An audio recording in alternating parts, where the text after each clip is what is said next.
All right. So thank you so much for joining me today. As you've heard, my name is Emma, and I am the head of health, wellbeing, and engagement at Dance Base, which is Scotland's National Centre for Dance. Um, I should say I am reading some of my slides from my screen over here. So when it looks like I'm not looking at you, that's why. um, I'm here today to share some of my experiences and practices and ideas around socially engaged arts practice and how we can work together with our communities and the people that we serve to unearth the impact of the dance that we're working on together with them. So today I'm going to talk with you about, first of all, introducing what socially engaged art practice is, as well as talking you through some of the things that we do at Dance Base. I'd like to ask you all what we think is so special about dance and why we should even look for the impact of the work we're doing. Finally, we'll look at what makes a great project, and hopefully at the end there will be some time for some questions and answers. Thank you to everyone who's joining us for this public session for the first 45 minutes. We'll then take a little break, and I believe we'll be continuing on with some of these ideas with our smaller group. Rules for a happy Zoom room. I'm sure we're all really used to working online now, but just so that we're sure, please do keep your microphones muted during this first part of the session. I'll invite you to unmute if we're having some discussions or if we're opening the floor, but it makes things much smoother if you have your microphones muted the rest of the time.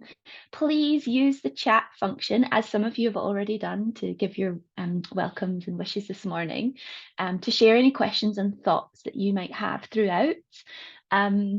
Because there will be some time at the end, we might hold on to some of those questions until we're ready for them, but you're very welcome to put them in the chat whenever they come to you, rather than trying to remember them. Okay. If there's any technical problems, we have a team here to help. If you get disconnected at all, please join back in. We are recording the session for you to be able to watch back later as well. So if you do get disconnected and can't come back, don't worry, you're not going to miss anything. You can catch up at a later date. We have lots of support here. So hopefully if there are any issues, you can message the right person or message in the chat and they can help you out. Okay. And finally, I'm going to apologise if I talk too fast. I get quite excited because this is a subject I really enjoy and care about. So I will try and slow down so that everyone can keep up. Okie dokie. Okay, so what is socially engaged arts practice? I have just put this up for us. This is from the Tate Gallery in London, who describes socially engaged practice as any art form which involves people and communities in debate, collaboration, or social interaction. This can often be organised as the result of an outreach or education programme, but many independent artists also use it within their work.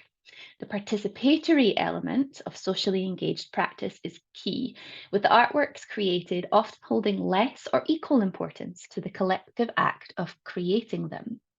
In other words, the process and the experience of making the work is equal to or sometimes more important than the actual product that comes out at the end.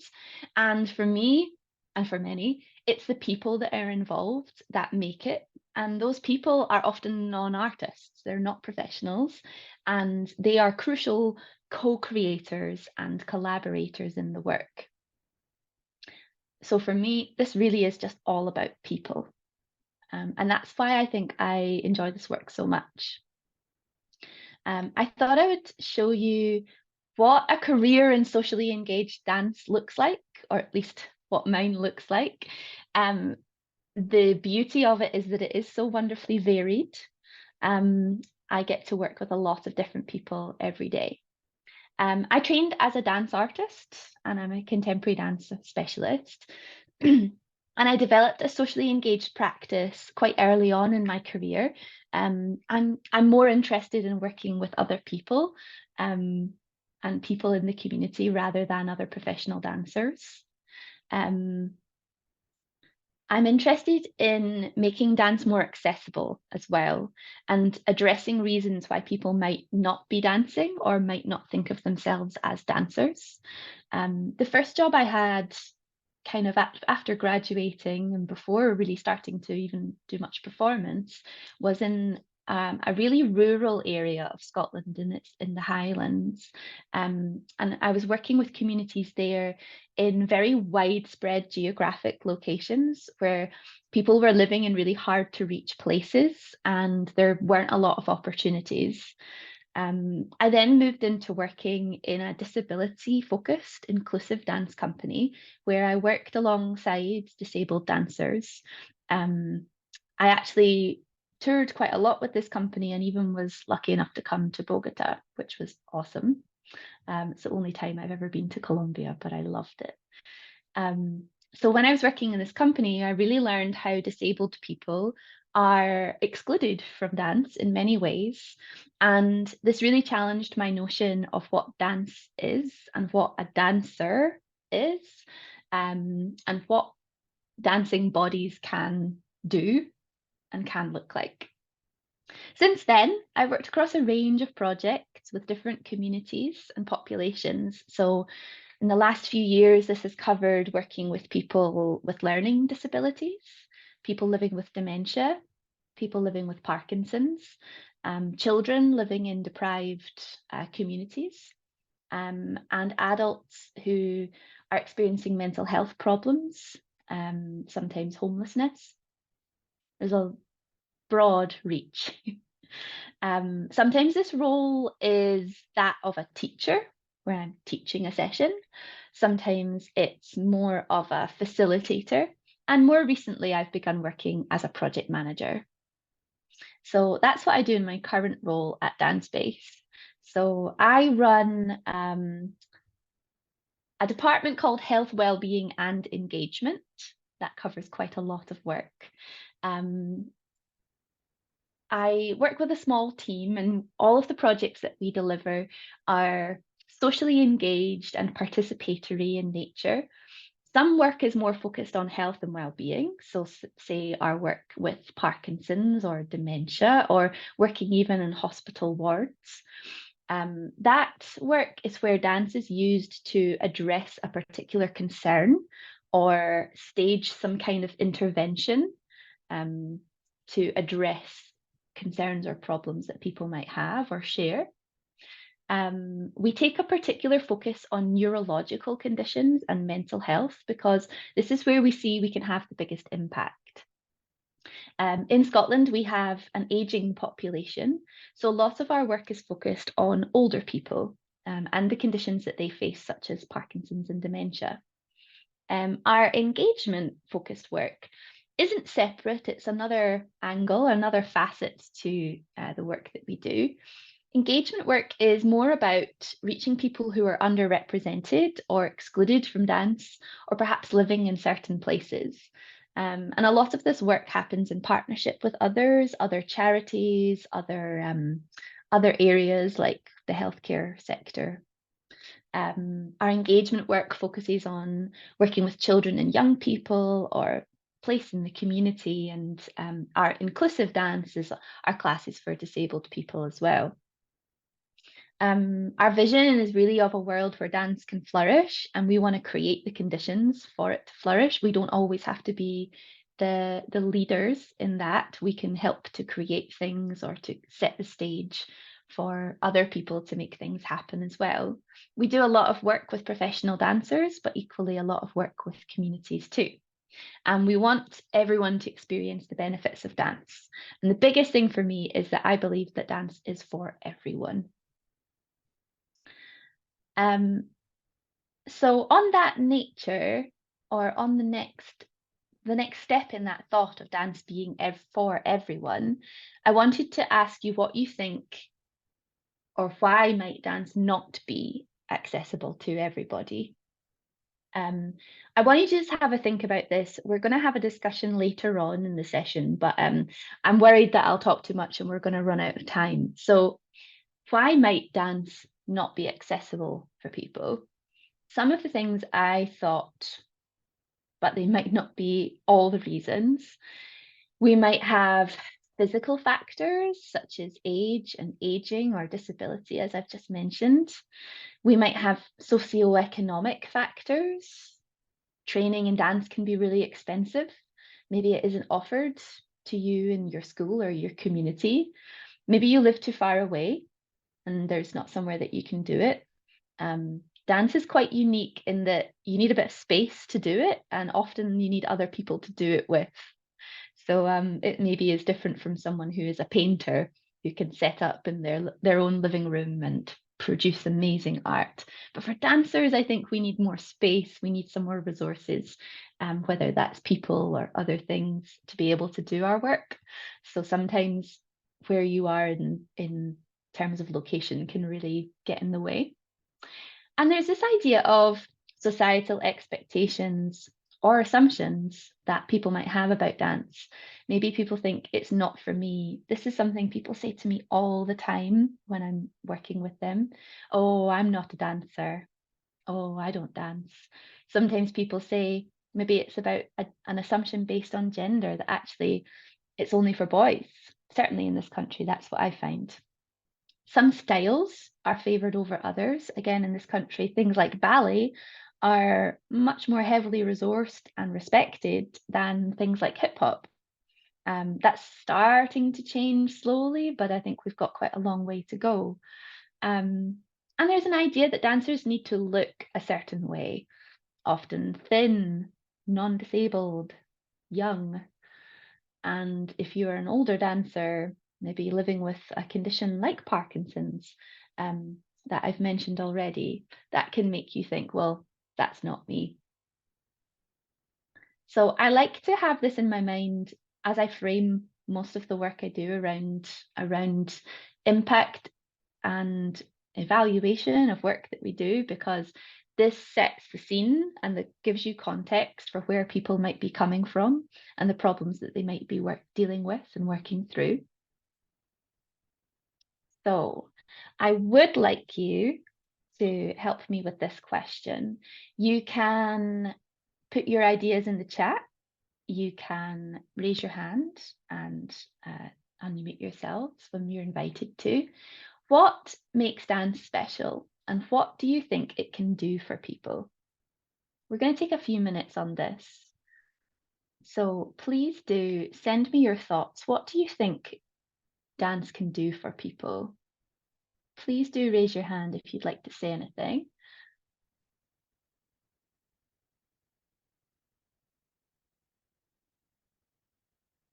Sure, Jonathan, go ahead. Hola, hola, muy buenos días. Hello, hello, good morning. Can you hear me? Yes. Sí, súper bien. Ok, muy buenos días para todos. Well, good morning to you all. Bueno, la clase está súper This session is very interesting. I'm really enjoying it. It's really great. And I really enjoy these types of discussions. Well, what can dance do for us? I think that it is vital for us as artists, as dancers, and as dance instructors. Dance in our territory has changed lives. It has saved many lives. It has removed young people from undesirable situations. And well, in dance, we are nothing in our territories because of the situations that we experience. This is actually a lifestyle for us in our territory. And I think that through dance, we can tell many stories. We can reach other important scenarios. We can reach other countries and other people through dance. Dance is another world, is a world full of learning, full of experiences, and every world is more knowledge, because through that you can meet other people with different ideas that we do not practice ourselves. But as you said, there are things that we do not embrace, but they are true and real. And everybody gives a piece of contribution so that we can learn those different methodologies, so that we can also apply it back at our organizations. And Mm, dance is life to me. Dance is life. It's something very beautiful. It takes us to different worlds. From the moment you're dancing, you just forget about many things and all the problems disappear. You start to breathe fire and anger, but through dance, you can just break free. You can exploit, you can leave the space. It cannot be explained. Dance is incredible. I have another question, but we can leave it for later. Thank you. amazing. Thank you, Jonathan. Okay. So much passion for what we do, which I totally share. Gorgeous. Sorry, I just was enraptured. I saw another hand, but it's gone down. That's okay. Lena is very kindly translating some of your comments in the chat. So I don't need to translate them for you. You can already read them. So there's some really beautiful points here about sort of helping you to deal with things in your life, helping with there's things about health here, there's things about your emotions. Oh gosh, there's so many good things. Yeah, motor skills. Yeah, really interesting. Oh, there's someone here talking about Parkinson's. That's really interesting. I do such a lot of work in that area. I hope this will be useful for you today. Confidence, yes, gorgeous. Monica, would you like to come in with some of your thoughts?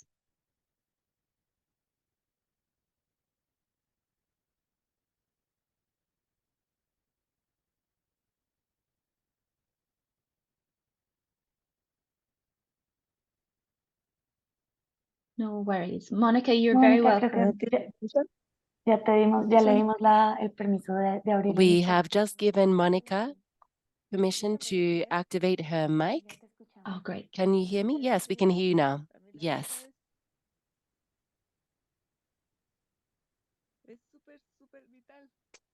So for me, dance is absolutely vital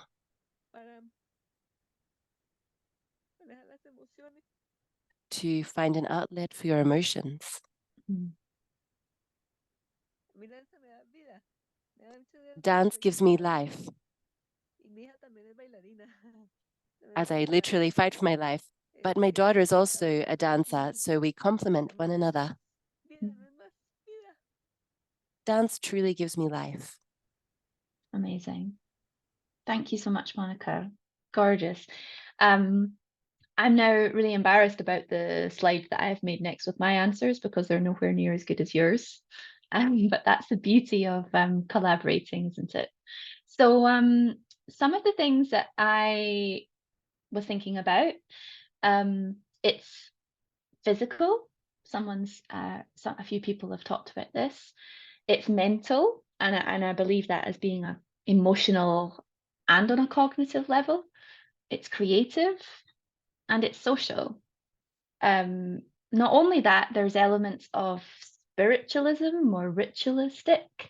It's part of our heritage and our culture, and that can be experienced in different ways for everybody. It's also a way to communicate. And I think we're really lucky that dance does all of these things. Like, what other art form can do so many things for people? I just don't think there's anything like it. You know, when we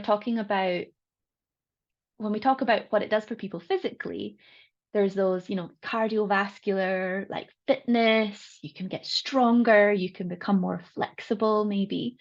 And those things are really important, and especially to become, you know, a very proficient dancer.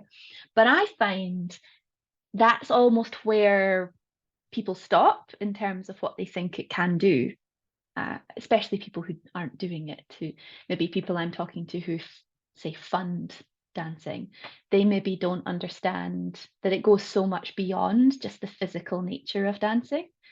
You know, it's the mental, the emotional, cognitive side of it. It makes us feel really good. Yeah, it improves our confidence, and that feeling of achievement is really important. But then there's also cognitive things like problem solving and coordination. Being able to do really complex things is a lot for your brain. It's an expressive art form that's creative, so it doesn't just live in the fitness world. It should be actually viewed and respected as an art form in its own right. And it's deeply linked with music and other forms of culture. So it's not ever living on its own. And it's a way for us to express ourselves, often without words. So I mentioned that I do work with people living with dementia, and some people living with dementia lose their ability to speak and become nonverbal, or find language really hard to access.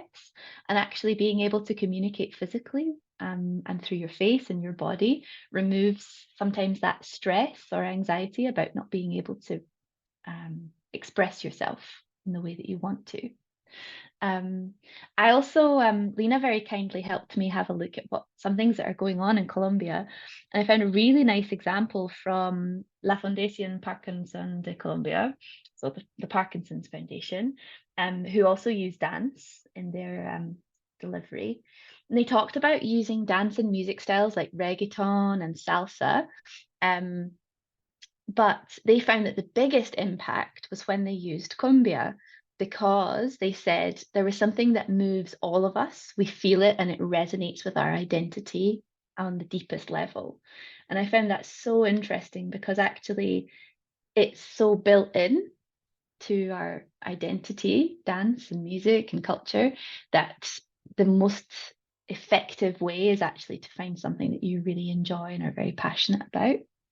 And lastly, it's social. We almost never do it alone, you know, and we've been dancing together. Humans have been dancing together for tens of thousands of years, you know.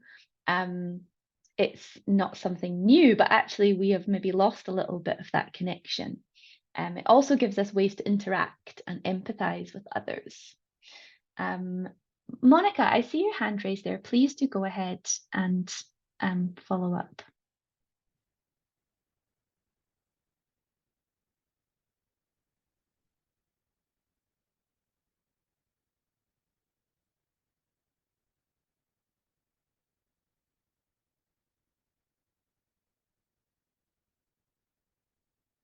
I'm not sure, Monica, if we can hear you Mónica, or ya not. puedes hablar.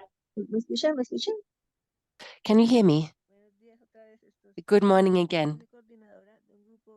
I coordinate a Parkinson's group. It's actually a folk music group in Santander, and I'm very, very happy with the work we've been able to do to date, because we participated in a carnival float in local celebrations, and I feel great for having done that. It's fantastic to participate in the project, and we will continue to move forward with it with God on our side. Amazing. That sounds fantastic, Monica.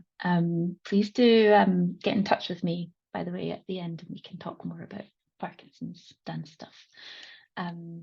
Fantastic. So if dance is so special and so complex, it does all of these things for people, it can make it really tricky for us to understand what's happening. In terms of what we're talking about today, how do we understand the impact of the work we're having when it's doing so much? In fact, that makes it harder. Dance is too good at having positive impacts on people's lives. And I think that's the problem sometimes when we come to try and understand it better for people and what it's doing. I want to also point out a problem I come up against a lot, the idea that what the danger might be if we only think about dance as being good for our health. The danger might be that we forget that it's something that all people have a right to. It's intrinsic value, intrinsic worth, rather than instrumental. They're the kind of terms that I would use. So I'm constantly pushing against people who want to use dance as a healthcare method rather than it being an artistic thing and a creative thing that people have a right to access. That's just something to ponder, I think. So why should we even try to understand the impact of our socially engaged practice? I sometimes come up against this, especially in my role now. We are often led by the people who are funding it. You know, we are a charity and the work that we do is charitable, and it means that we have to try and find money to make it happen. And sometimes that means that all we think about in terms of reporting or trying to understand the benefit is actually that it goes way beyond that. So I was wondering, why do you think we should try to understand the impact of our work? Is there anything that you think it can do if we dig a little deeper?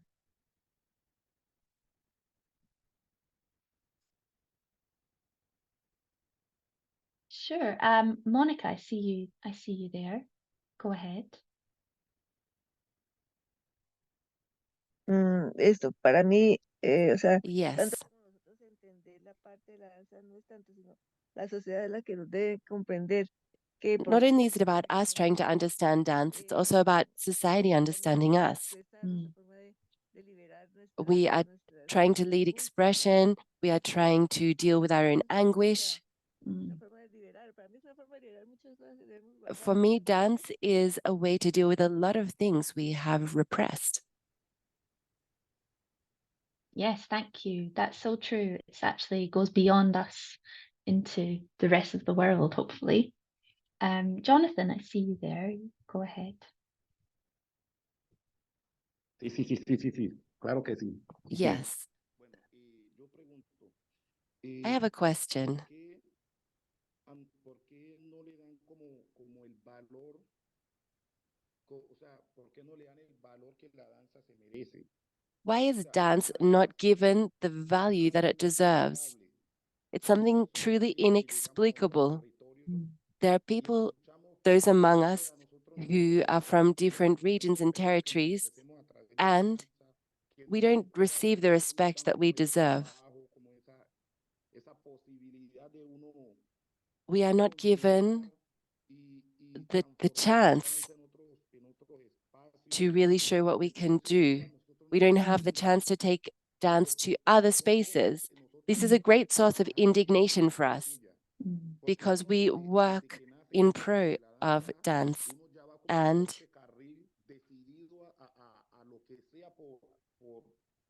we have decided to do whatever we can for dance, whatever we need to do. And so, it comes to other questions.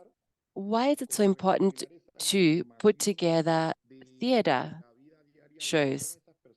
Why is it so important for all of us to represent the challenges, the struggles we face on a daily basis through dance? When you go to the theater and you see these international and national theater groups, you really learn a lot. We have to ask ourselves, what are these artists, these actors trying to say? What's the message behind their expression? But there are people who fail to see the resistance that's implicit in this activity, who don't see the empowerment that these youths and these adults who are up on stage are truly exercising. And so I think we really have to believe more in dance and bet on it more, so to speak. Yeah. I think that we have a lot to offer. That's what I wanted to say. Yeah, thank you. We really need to show that dance transports us. It takes us to another world that we really need to explore. We have a piece of theater called Choco Resiste, which means Choco resists. And this talks about a massacre of youths here, and this is a way that we are trying to resist what happened, how we were really looking for a different way to live our lives, and how then violence invaded a local area and took away these youths' lives. And, you know, I've been studying dance. I'm on the point of going crazy with it. I don't know if this is because, you know, it's a desire to take my passion beyond where I currently am. The other thing is I want to take it to the next level. But I believe in dance. But dance is pure life. That's what it is. Nice, thank you. Thank you very much. Thank you so much. And I think that's a really important question, that I worry that I try to fight the corner of dance by saying, look at all the amazing things it does for people, because I know that actually it isn't respected, and it is at the bottom of the food chain. It's at the bottom of the hierarchy a lot of the time. So we have to fight even harder to advocate for ourselves and for what we do. And maybe if we weren't at the bottom of the food chain, we wouldn't have to do that. Julianne, you're welcome to share.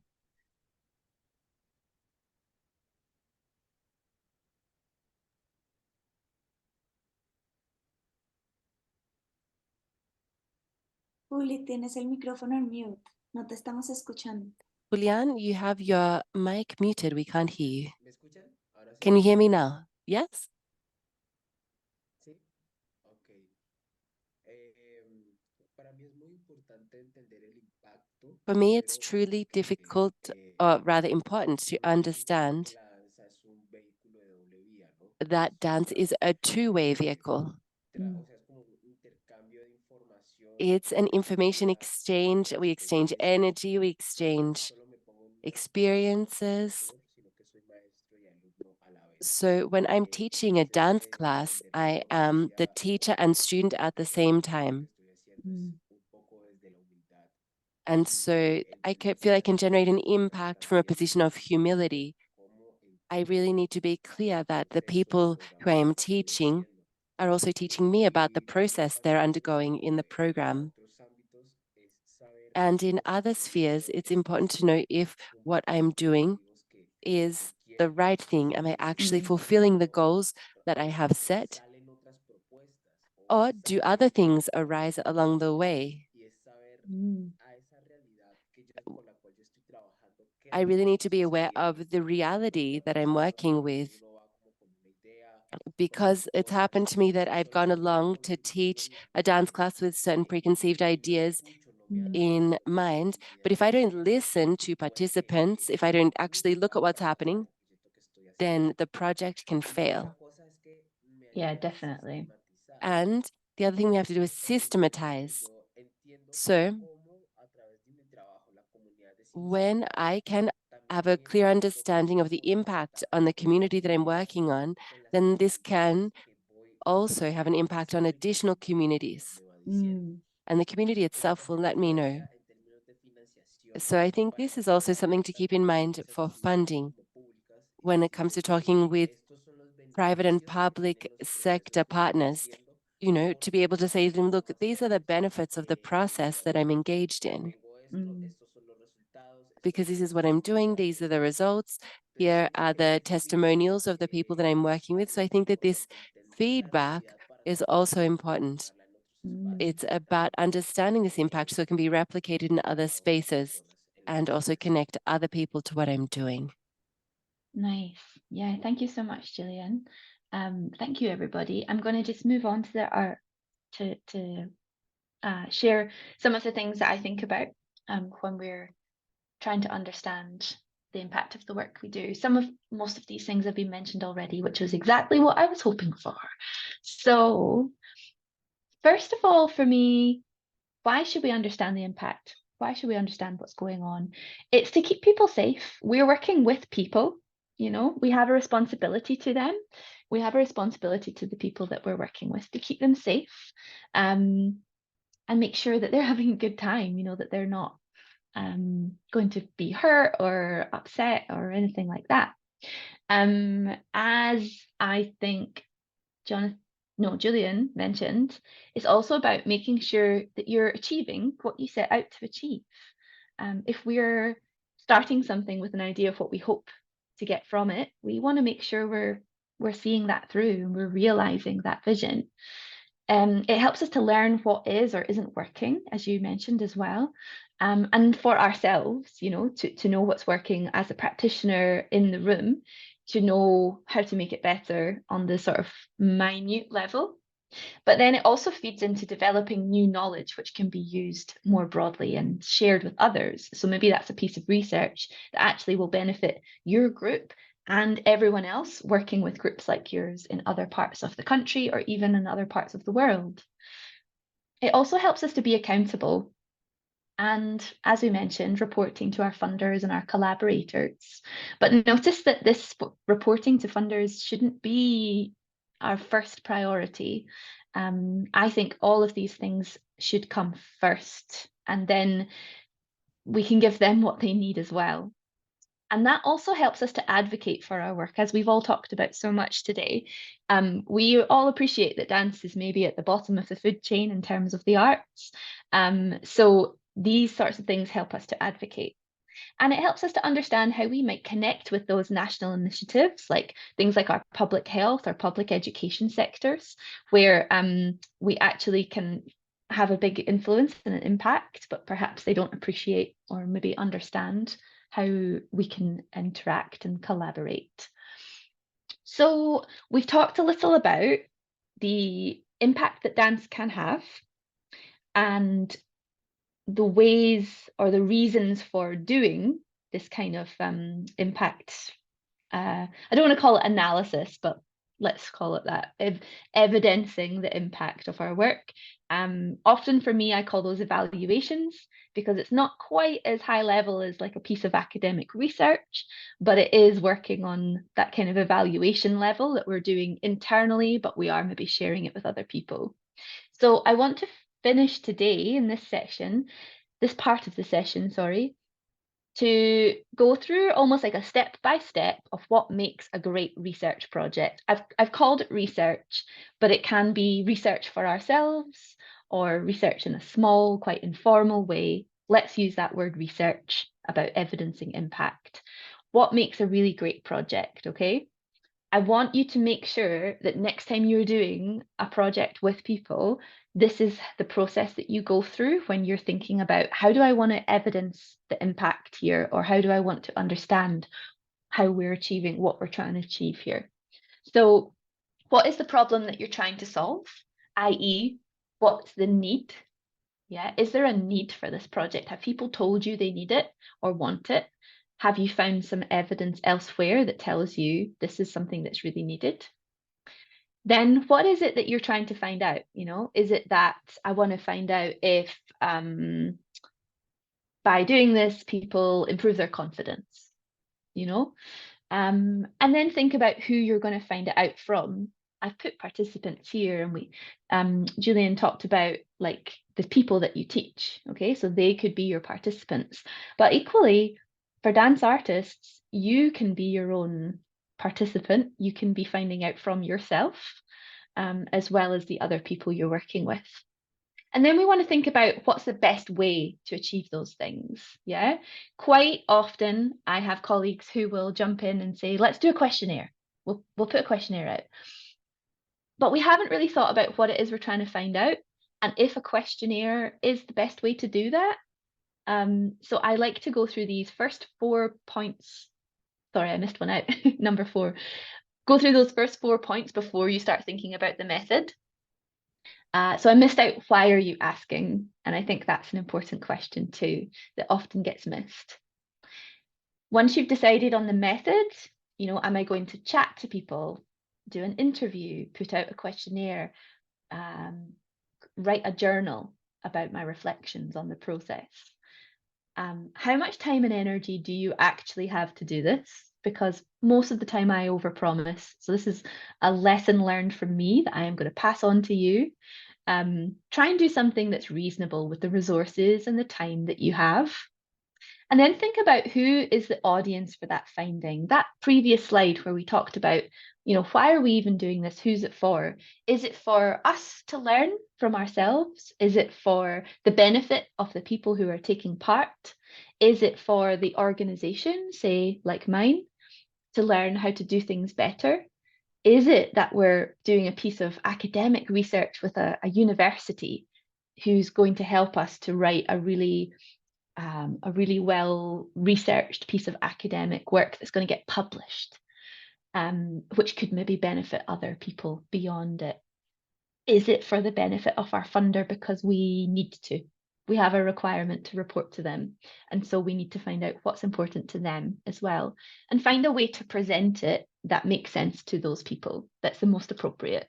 So like if the audience is my colleagues and my participants in my class, I'm not going to write an academic report. No one's going to read it.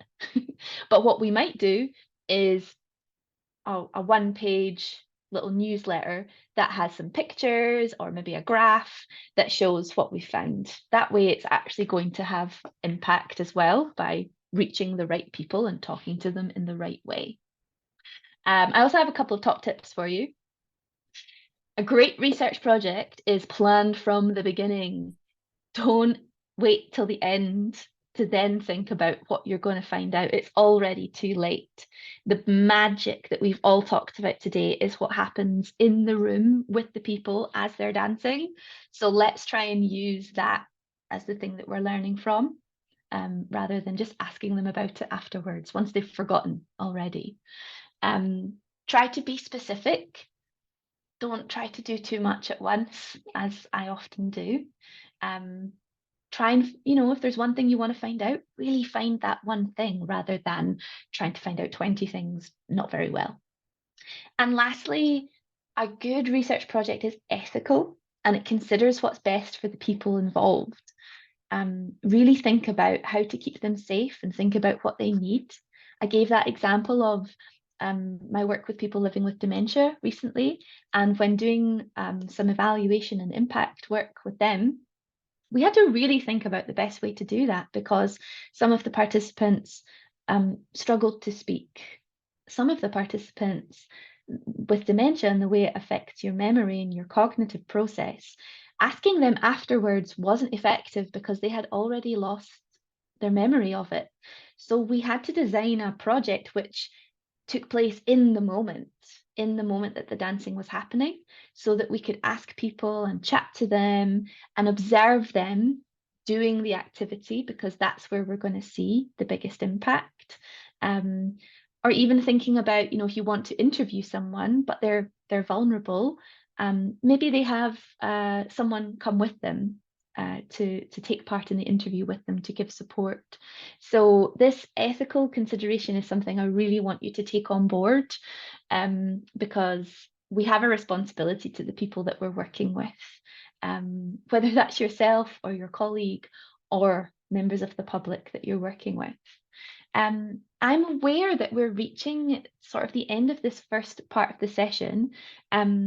There is so much more that we could discuss, and I hope that if you're staying for the second part, we'll be able to discuss it in a little more detail. I'm planning to carry on from where we're leaving off in that second part of the session. But if you're only joining us for this first part, I hope you can take away a perspective on the impact that dance can have, the issues that people face when they are dancing, so the barriers or the way that it might be excluding them. We're taking away an idea of all the reasons that we can or should be doing our evaluation and understanding that impact. And then a process here, I'll just skip back to this last slide, of a really simple series of questions for you to go through and answer whenever you're designing an evaluation, and to help you understand that impact. I'll also leave you with one good example here of a table that you might want to go through. You can find this, I've copied this from this organisation called Evaluation Support Scotland. They're based where I am, and they're very helpful. I'm sure there will be things like that available to you as well.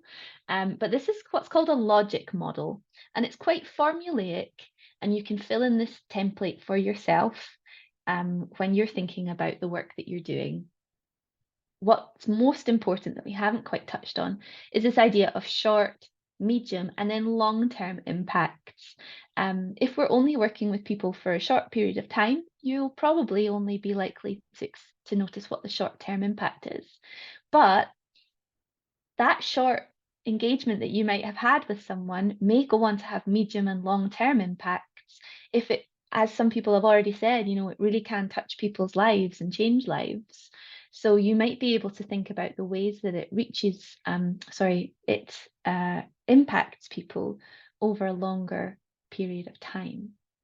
I'm really looking forward to going into this in even more detail with our second session, but if you are leaving us here, thank you so much for a really interesting conversation and a starting point to this topic. I've put my email address here if anyone would like to stay in touch or ask any more questions or follow up. I'm really happy for you to do so. Thank you.